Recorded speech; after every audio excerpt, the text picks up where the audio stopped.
In Photoshop Elements, you'll find Picture Package under the File menu under a subcategory at the bottom called Print Layouts. But here in Photoshop, you'll find it under the Automate subcategory, and there it is, Picture Package. Choose the command, and you'll be presented with this big sort of blank screen that may leave you wondering what's going on. Well, in order to see what's going on, let's pick a file. Click on the Browse button, and inside our Project Files, Digital Photos, let's start with a picture of Wacky. Click Open. And there we go. This is what's going on. On the printable area of our page, Photoshop is going to arrange the photos thusly. And if we look under the Layout menu that we see here, we can see that we're set up to print two 5x7s. But if you choose this pop-up, there's a bunch of different layouts that you can choose from.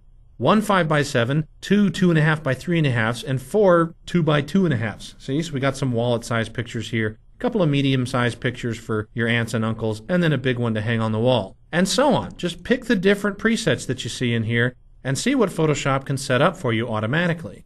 And speaking about automatically, let me cancel out of this dialog box and notice that if I have an image already selected here in the File browser and I go to the Automate menu in the File browser, you can get to Picture Package right there. And then you don't even have to go and find the picture. It'll just use whatever image is currently selected in the File browser. So that's great if we want to gang up a whole bunch of copies of the same picture on the same page.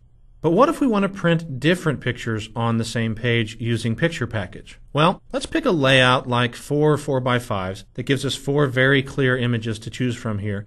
All you have to do is pick one of the pictures and click on it. When you click on it, it brings up a dialog box asking you to select another file. Let's pick another one of my kids. Let's pick Orville the Turtle. There he is. He's sideways because we want to get the picture as big as possible. But there he is. Let's click on another image and choose one of my kitties. Let's see if this is Hound Dog. Sure enough it is.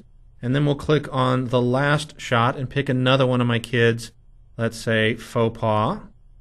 And there she is, the non-cropped version, but that's okay. And then the other thing I want to make sure to point out is you want to adjust your resolution to be something appropriate for print.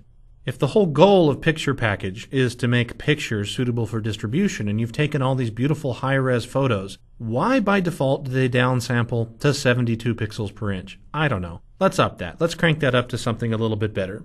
I would say at a minimum 250 pixels per inch would be a good safe amount that'll give you a decent result.